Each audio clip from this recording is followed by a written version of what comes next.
Hoje eu vou falar com vocês um pouco sobre monitoramento acústico passivo, né, especificamente para o grupo de anfíbios.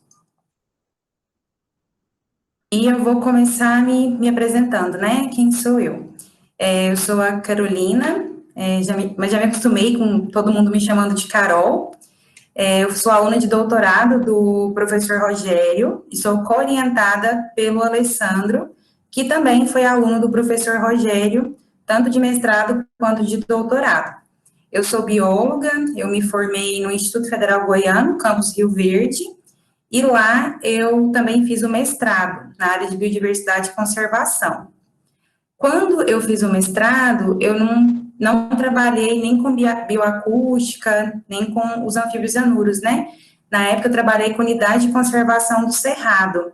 E quando eu estava finalizando o mestrado, eu participei do processo seletivo de Ecologia e Evolução e fui aprovada e comecei a trabalhar com o professor Rogério com bioacústica. Foi quando eu conheci, né, tanto o grupo dos anfíbios anuros e a área também da bioacústica.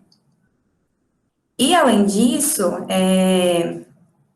eu sou mãe do Miguel tem 6 anos, é muito fã de Star Wars, e agora, recentemente, entrei para o time de mãe de pet, né? A gente adotou o Boris, e o Boris morde tudo e todos aqui nessa casa. Ele é terrívelzinho.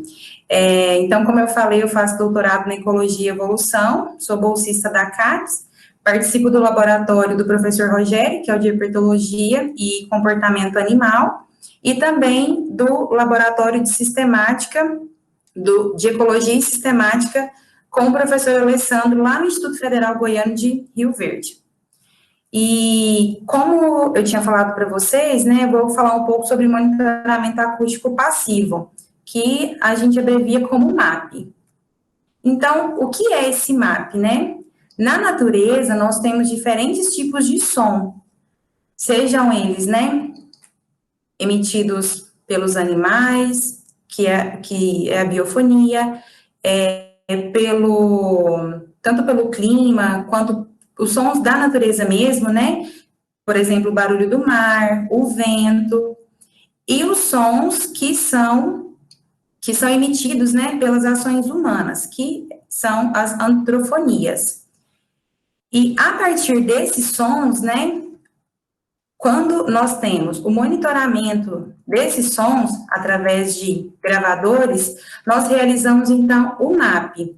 Então, o MAP, ele é uma forma de você caracterizar e avaliar os ecossistemas de uma forma remota a partir do som. E pensando nesse cenário de mudanças, né, a gente vem passando ao longo do tempo por mudanças ambientais muito rápidas, é muito interessante e importante, tanto para a área de ecologia, tanto para a área de evolução, que nós tenhamos esse monitoramento dessas mudanças, né? Como, por exemplo, essas mudanças ambientais vindas do desmatamento, de queimadas e também das mudanças climáticas globais. Pensando na paisagem sonora, né? A paisagem sonora é o conjunto de sons emitidos por um ambiente.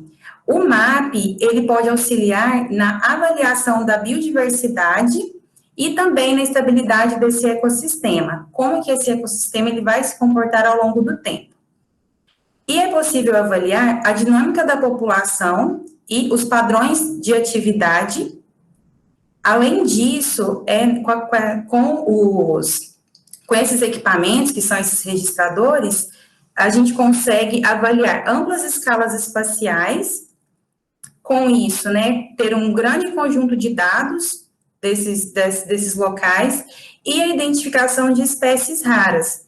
Por exemplo, quando você vai a campo, né, pensando nas metodologias mais usuais ou tradicionais que nós temos, a detecção de espécie rara sem um monitoramento, ela é um pouco mais difícil de acontecer, uma vez que o tempo que você está naquele local, ele é um pouco limitado. Então, se é uma espécie que ela, pensando nos anuros, né, que ela vocaliza em uma determinada época do ano, ou em algum período do dia, a detecção dela pode, né, estar limitada à sua ida ao campo. E, além disso, né, a partir desses monitoramentos, a gente consegue observar, né, ou relacionar os impactos humanos, né, dos humanos no ambiente, consegue também coletar dados acústicos a longo prazo, dá para fazer um monitoramento, né, ter um grande conjunto de dados de vários locais ao longo de anos, né, construir mesmo uma série históricas, e também são o que eles chamam de cápsulas do tempo acústica, que são esses dados acústicos que você vai ter a longo prazo, e os dados, né, os dados do passado, eles podem ser comparados com os dados do presente, e esse conjunto de dados, né, que é a cápsula, você consegue comparar com os dados que você vai adquirindo no futuro. E no Brasil, especificamente para o grupo que a gente trabalha, né, nós temos alguns estudos que já foram feitos, né, são oito estudos que nós encontramos, isso considerando os anos de 2017 a 2020. Esses trabalhos foram desenvolvidos nos estados de Mato Grosso, Goiás, Minas, São Paulo e Rio Grande do Sul. E desses 8 trabalhos, né, como que foi feita a análise desses dados? Porque você instala o equipamento, e existem alguns tipos de equipamento em campo, e depois você precisa analisar esses dados. Desses 8 artigos, né, que nós temos para o Brasil, 3 deles os resultados foram analisados no software Caleidoscope, e os outros 5 foi de forma que a gente chama de forma manual, né, que você pegar essas gravações, colocar em algum software, né, de leitura desses dados, e aí você escuta, e aí, dependendo do seu objetivo, você pode ir identificando as espécies, ou trabalhando com algum índice acústico que seja do seu interesse, da sua pergunta, né? E agora, para o estado de Goiás, eu vou falar um pouco dos projetos que já foram e que estão sendo desenvolvidos usando o monitoramento acústico passivo. Nessa primeira imagem aqui, foram as primeiras coletas de dados, né, que nós tivemos para o estado, e elas foram realizadas pelo professor Alessandro, que é do Instituto Federal de Rio Verde, e na época ele começou utilizando esse gravador Sony, que ele não é um gravador automático, ele é um gravadorzinho de mão mesmo, mas que ele colocava o registrador na beira da lagoa e deixava ele gravando ao longo do tempo, né? Ele deixava ele lá registrando por horas. E depois ele também agora ele está utilizando também esses registradores da Tigrinos, que você consegue programar a data e a hora e o tempo que você quer que ele registra. Outro projeto que foi desenvolvido pela Isabela foi no Parque Nacional das Emas, onde ela também trabalhou com esse gravador aqui. Ela instalou 7 gravadores nos campos úmidos de lá, e um resultado interessante, ela fez comparações de metodologia, né, de ir a campo, ou com os resultados do registrador, mas uma coisa interessante que ela observou, e isso foi por conta do monitoramento, uma espécie, se não me engano, acho que a da número Saci, que ela cantou uma única vez em um único ponto, e fora do horário usual que nós fazíamos as buscas ativas, né? Então, provavelmente, se fosse só com as buscas ativas, nós não encontraríamos essa espécie por conta do horário que ela localizou, e foi um único dia durante toda a estação que ela monitorou.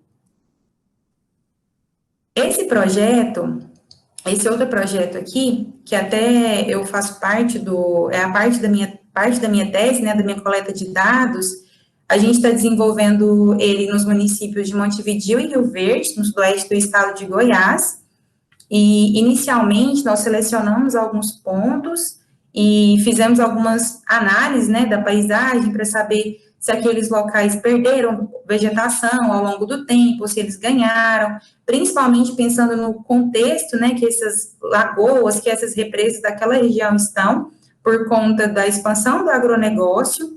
E aí o que nós tínhamos, né, nós selecionamos vários pontos e fizemos essas análises, e aqui em azul é a água, né, representa a lagoa, aqui ficou bem pequenininho, mas é porque era uma poça pequena mesmo, e a gente tinha informação do entorno desse lugar. Então, nós consideramos lugares que perderam vegetação ao longo do tempo, mas que eles tinham um gradiente, eles tinham uma quantidade de vegetação preservada no seu entorno, entre 10% e 60%.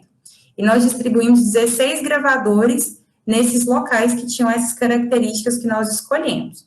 Então, em cada lugar, nós colocamos um registrador, que era um gravador automático, e também esse registrador de temperatura e umidade, que é o Data Logger, para depois a gente fazer análises futuras relacionando essas informações de temperatura e umidade com os resultados que a gente tem da identificação dos gravadores.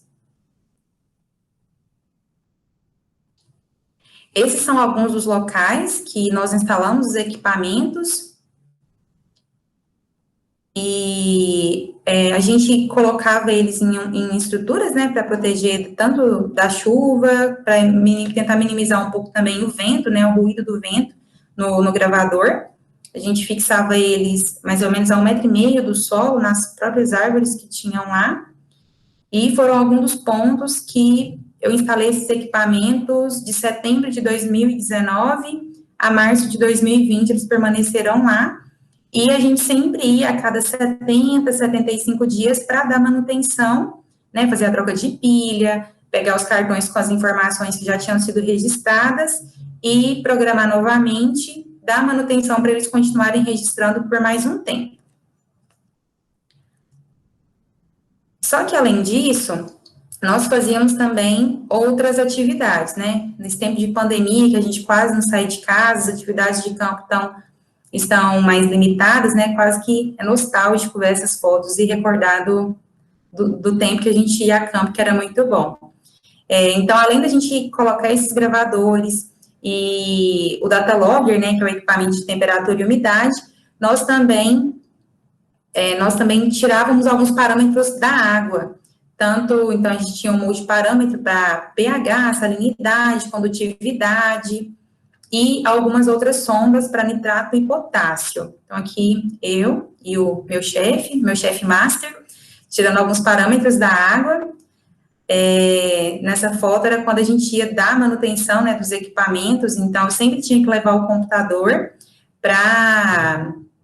porque tem um programa no computador que você faz a sua programação, como que você quer. Então, eu colocava todas as datas e todos os horários. O gravador, ele registrava das 5 da tarde às 5 da manhã, 2 minutos por hora. Então, eu tinha que colocar todas essas informações no programa e depois eu enviava para o gravador, né? Então, a gente fazia troca de pilha, cartão de memória e deixava o equipamento lá registrando de novo. Nem sempre tinha uma sombrinha boa, assim, para a gente ficar, às vezes era a sombra do carro, outras vezes não tinha sombra para a gente ficar, deixava só os equipamentos debaixo de algum arbusto, e outras vezes a gente era salvo pelo guarda-chuva que o chefe levava, né? Que aí a gente não precisava ficar naquele sol tão quente ali enquanto dava a manutenção. E como que nós fazíamos como que nós fazemos, na verdade, né, essas análises. Dá uma pausa aqui, depois eu coloco de novo para vocês escutarem. O gravador, ele fica lá, registrando as gravações nos dias e horários que você programou. Depois disso, né, depois que você termina a sua coleta, tem um outro desafio à frente, que é identificar essas gravações. Seja identificar as espécies que estão localizando, ou trabalhar com algum índice acústico que você definiu de acordo com a pergunta do seu projeto. Então, para o meu projeto, o que nós fazemos é identificar as espécies, porque o meu objetivo, né, de uma forma geral, é saber como que a paisagem ou informações da paisagem podem influenciar na riqueza de espécie de cada local que a gente amostrou, que a gente colocou os equipamentos. Então, o que a gente faz é, utiliza o software Raven, então a gente abre as gravações, esse aqui é um espectrograma, quando você coloca a gravação lá, ele gera esse espectrograma para você, e aí a gente vai escutando essas gravações, e em uma planilha de Excel você vai colocando quais espécies tem, usando presença e ausência, né? No caso, 1 para presença e 0 para ausência. E então, a gente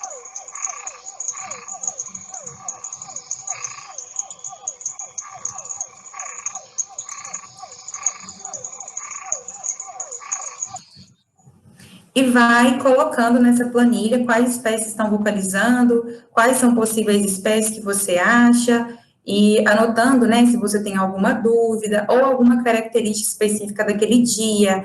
Por exemplo, teve chuva muito forte, então tinha bicho cantando, ou estava ventando muito, ou tinha, os animais estavam cantando muito distante do gravador também. E com essas informações, né, que a gente já analisou desse projeto, então eu tinha 16 pontos, nós já analisamos parcialmente 12 pontos e já conseguimos as informações que nós temos 42 espécies pertencentes a 7 famílias, né? E essas são algumas das espécies que nós temos, que nós já conseguimos identificar. Outro projeto de monitoramento acústico que está sendo desenvolvido, né, em parceria com o INCT, que o professor Rogério, ele é o responsável, né, por esse projeto de Anuros. Esse projeto está sendo desenvolvido no Brasil todo, mas a gente tem alguns pontos de coletas aqui também no estado de Goiás, como, por exemplo, né, em Rio Verde, na Floresta Nacional de Silvânia, no Parque Nacional das Emas, gravadores na Chapada dos Veadeiros, município de Jussara, Corumbá de Goiás, e esses projetos, eles estão sendo nós estamos utilizando esse gravador, que é o SM4, e nós utilizamos ele também num projeto da sede da ADUF, que é o sindicato, né, dos professores da UFG, e o interessante, né, dessa relação desse projeto que nós desenvolvemos na ADUF, que foi para o plano de manejo de lá, e conseguimos levantar uma quantidade boa de dados de uma forma rápida. Essa também é uma das características, uma das vantagens do monitoramento acústico passivo, que é fazer esse levantamento de dados de uma forma rápida. Busca ativa nós realizamos em 2 noites no local, e além disso, né, o gravador ficou lá registrando quase 3 meses, e aí nós conseguimos fazer o levantamento de espécies que ocorrem naquele local. Talvez se nós tivéssemos só ido lá, a gente não teria identificado a quantidade de espécies da lista final que a gente conseguiu com o auxílio do gravador. Outro tipo de equipamento também, de gravador, além desses outros que eu já mostrei para vocês, é o AudioMoff. Ele é um equipamento um pouco mais simples do que esses outros, mas ele está sendo muito utilizado também, e ele já foi instalado no Parque Nacional das Emas, pelo professor Fausto, e, né, nós temos a intenção também de instalar em outro projeto que vai iniciar, no município de Niquelândia, Barro Alto. Então, né, de uma forma geral, agora juntando todos aqueles outros pontinhos que eu mostrei para vocês, o estado de Goiás, ele já conta com uma amostragem, né, significativa, utilizando esse tipo de metodologia, e esses equipamentos já foram instalados em diferentes locais, em campos úmidos, no Parque Nacional das Emas. Esse aqui era um dos meus pontos, né, de coleta, em Rio Verde, que era próximo, né, a gente instalava na próxima à lagoa mesmo, a represa.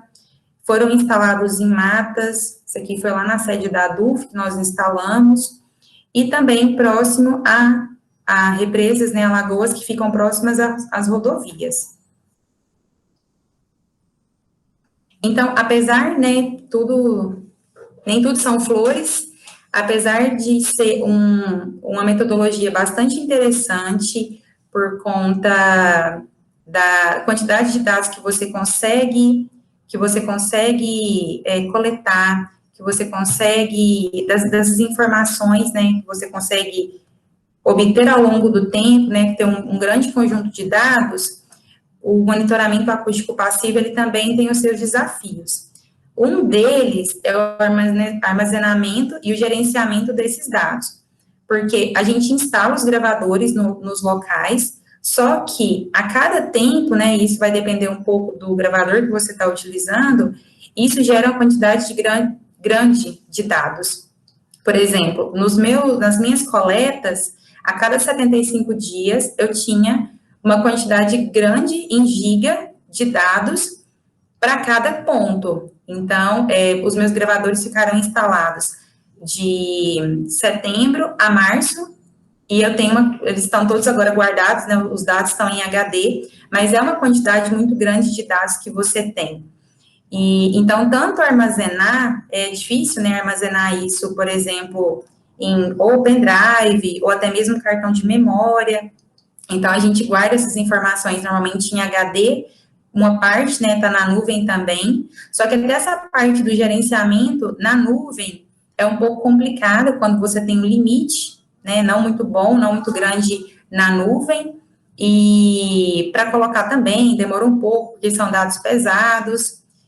Eu tive experiência de algumas pastas com 50, 60 arquivos, demorava 2 horas, 1 hora e meia para colocar na nuvem. Então, era um pouco demorado. E também, essa parte do gerenciamento, por exemplo, a disponibilização desses dados para outras pessoas.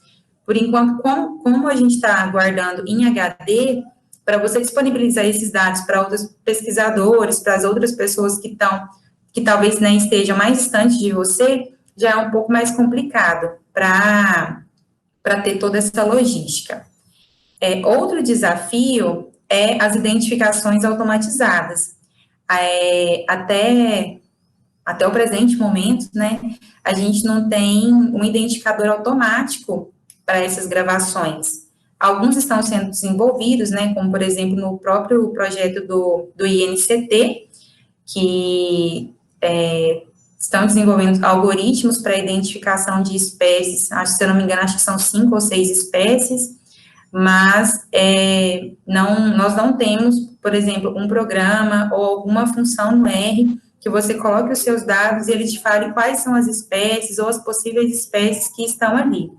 Dependendo da sua pergunta, já tem trabalhos que as pessoas conseguem fazer uma identificação de uma forma mais automática em alguns softwares, né, como, por exemplo, mesmo no Raven. Mas aí é quando a sua gravação, ela tá muito boa, ela não tem interferência de ruído, por exemplo, o dia que está chovendo muito, ou que está tendo muito raio, ou que está ventando muito, tudo isso é um tipo de som, né, é um tipo de ruído, e que para você usar como uma identificação automática, isso causa uma certa confusão na hora da identificação. Então, um dos grandes desafios é essa parte das identificações que, por enquanto, nós fazemos de uma forma manual mesmo, né? É colocar o fone de ouvido, abrir essa gravação no software que você utiliza e identificando, escutando, olhando o espectrograma, quais são as espécies que estão vocalizando ali. Outros desafios, por exemplo, são os índices acústicos e os métodos de análise. Existem vários tipos de índices acústicos que estão sendo utilizados, só que o que eles são utilizados para diferentes grupos. E o que é difícil de ter, como o mesmo índice vai ser usado para diferentes grupos, isso precisaria de uma certa padronização, ou até mesmo um índice que é utilizado, talvez, para os anfíbios, ser utilizado para outro grupo, isso é um pouco difícil de ter essa generalização para todos os táxons, né? E também a diferença que a gente tem entre os ecossistemas. A mesma coisa os métodos de análise. Para dados que nós coletamos agora, para eles serem comparados no futuro, ou comparado entre lugares, né, deveria ter, né, essas informações de uma forma padronizada desde as coletas. E a importância, né, a importância desses dados comporem essa cápsula acústica do tempo. Então, a gente está passando por mudanças muito rápidas ao longo do tempo, tanto de mudanças ambientais, né, vindos do desmatamento, né, queimadas, essa expansão, né, também do agronegócio, mudanças climáticas, e nós estamos perdendo informações. E como que nós podemos depois afirmar, né, que antes era assim e depois, né, agora está assim? Se a gente não tem essas informações, né, de como era o antes para comparar com o depois. Então, ter essas informações coletadas é muito importante, né, mesmo que a coleta seja agora, e com o passar do tempo, com o desenvolvimento de identificações automatizadas, né, melhores técnicas para fazer essas análises, outros tipos de índices acústicos, se tiver essa informação, depois ela pode ser reanalisada no futuro. E em relação aos tipos de equipamentos, existe uma diferença, né, de valores entre eles, né, então, dependendo agora, com o surgimento de equipamentos mais viáveis, né, em questão de valor mesmo, existem alguns outros aplicativos que dá para utilizar o celular. Eu acho que deixa o monitoramento acústico de uma certa forma ele mais viável do que só pensando em outros registradores que tinham, né, que tinham e têm ainda um valor aquisitivo maior. Então, é isso que eu tinha para falar com vocês sobre monitoramento acústico passivo.